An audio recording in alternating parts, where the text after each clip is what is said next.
I was in that interrogation room for about 12 hours the first day. I professed them I was not there. I don't know. But they were insistent that I knew, and I was going to tell them. If not, I was going to get the death penalty. They showed me a picture of death row.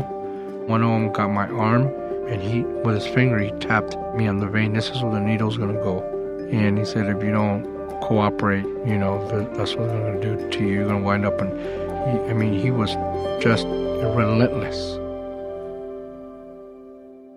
This is For Life, the podcast from Sony Pictures Television and ABC. Hi, I'm your host, Isaac Wright Jr.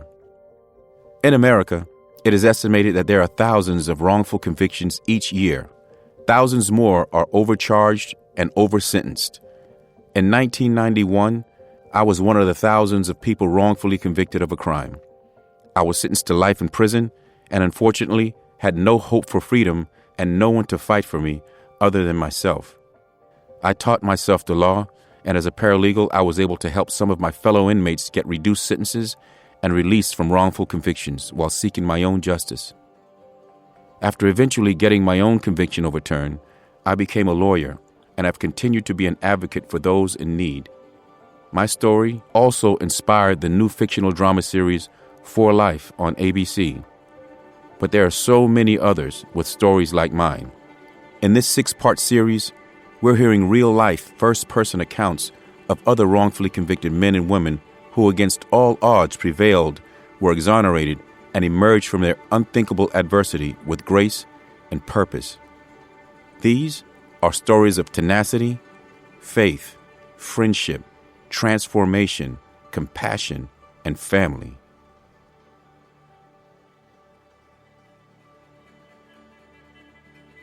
Christopher Ochoa grew up in a Mexican-American family in El Paso, Texas.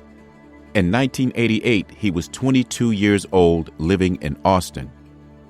A former high school honor student, Chris was saving for college by working at a pizza restaurant. He had no idea a tragic crime and a miscarriage of justice would tear his life apart.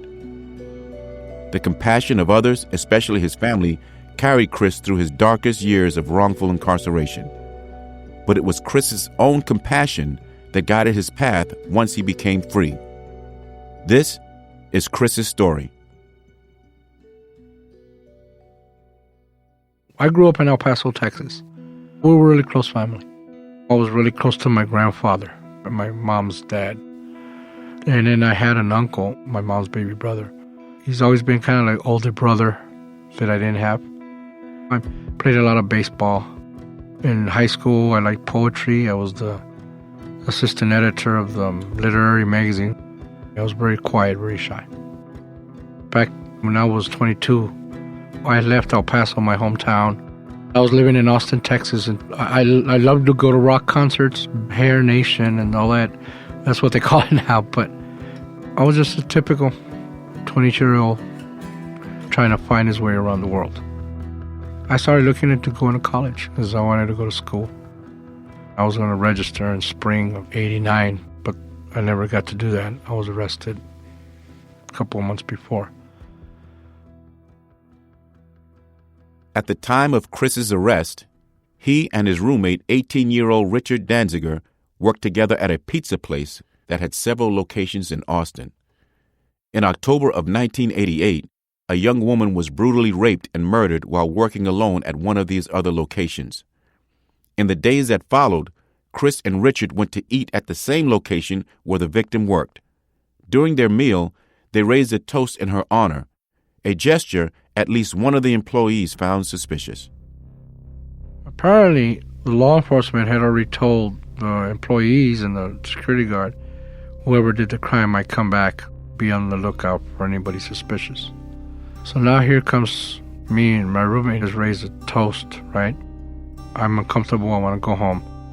So I tell my roommate, let's go home. We're walking out, I remember he stopped and talked to the security guard. He asked him some questions about the crime scene. That was enough for the security guard to call law enforcement. They tracked us down. That's how we became suspects.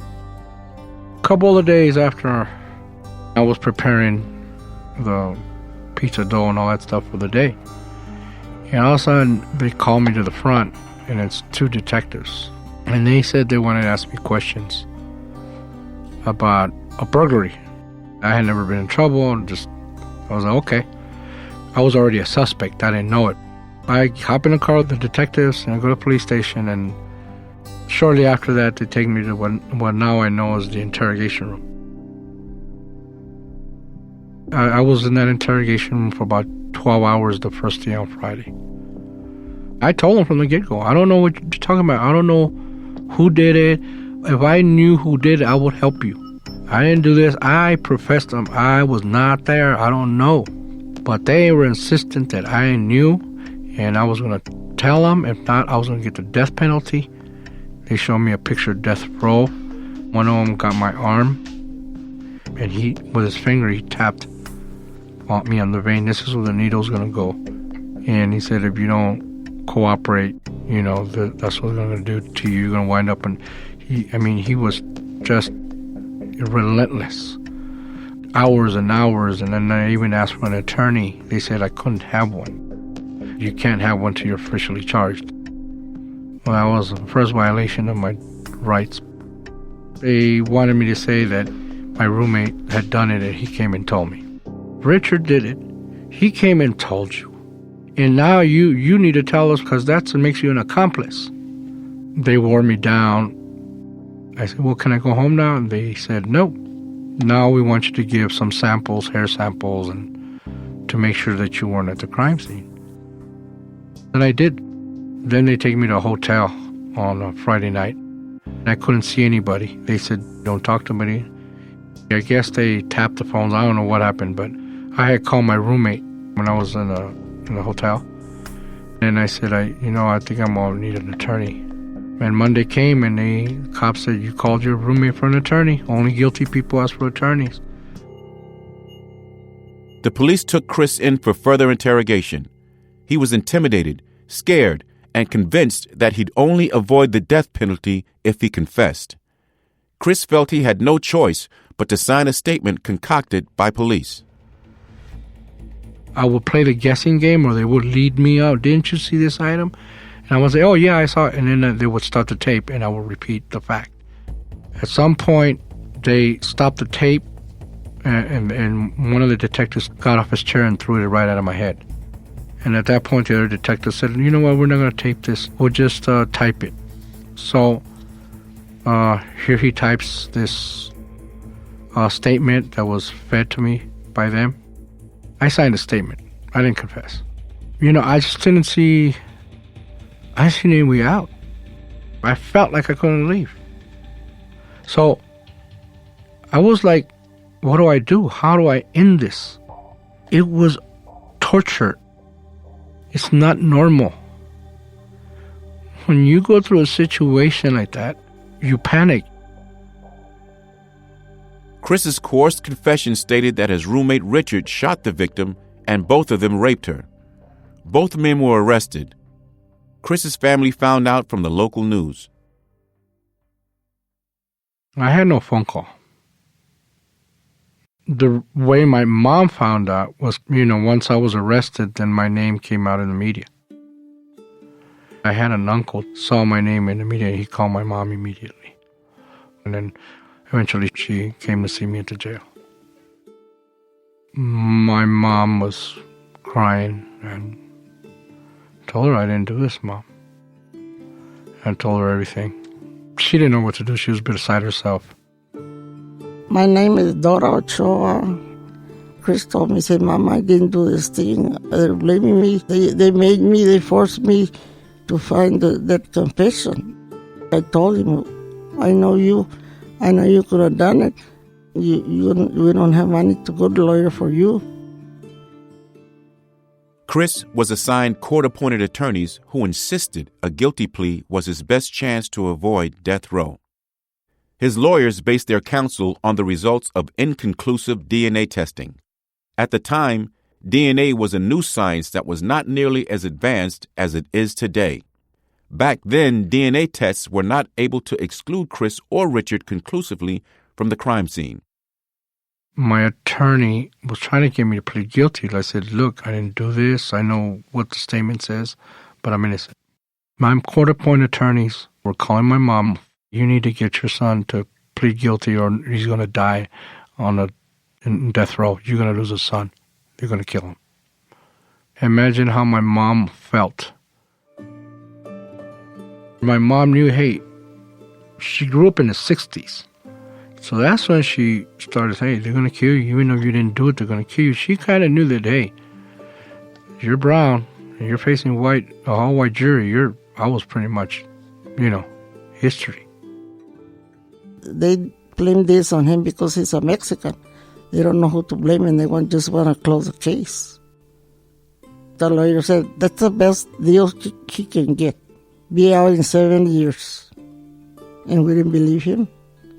I was working for 26 years and I had to quit my job because of what happened to him. Chris's ordeal took a serious toll on his mother's health, and she was hospitalized with a possible stroke. His grandmother called him in jail to tell him. I hung up the phone and I went to my cell. And that's when I had to make the hardest decision I've ever had to make. I knew I was innocent. My mom was getting sick. And I didn't want her to die. With tears in my eyes, I made a decision. I'm going to have to plead guilty. Initially, Chris's plea bargain required that he plead guilty to rape and testify against his former roommate. But then the police had him take a polygraph test. Prosecutors used the mixed results from the test to pressure Chris into pleading guilty to first-degree murder. When they asked me if I was a shooter and I said yes, I registered deception. When I said no, I registered deception. So when that happened, the prosecutors insisted, you don't get the deal. So I had to say that I was a shooter. The DAs coached me. They told me everything that I was going to answer and everything we were going to ask. And then they coached me on how to answer the defense attorney when I was cross-examined. When I had to testify against Richard, I was scared. I had that death penalty hanging over me still.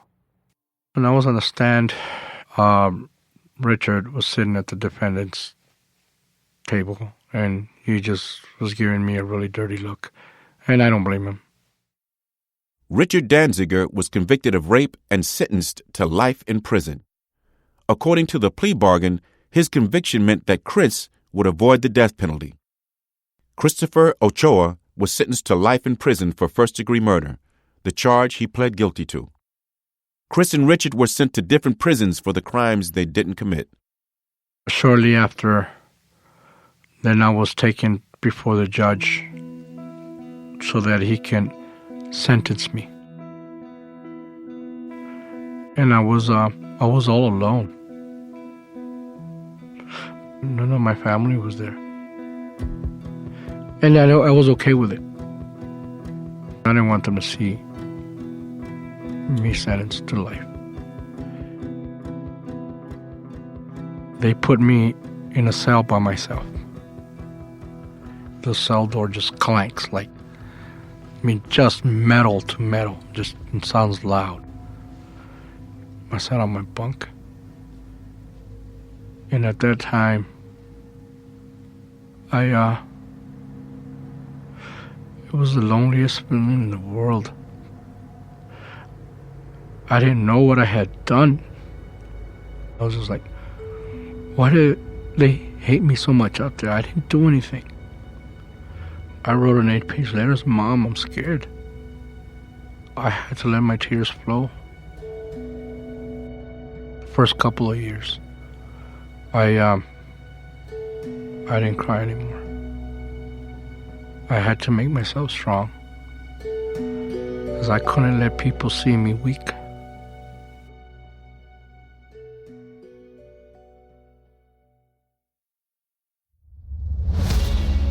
The compassion Chris receives from others and the compassion he finds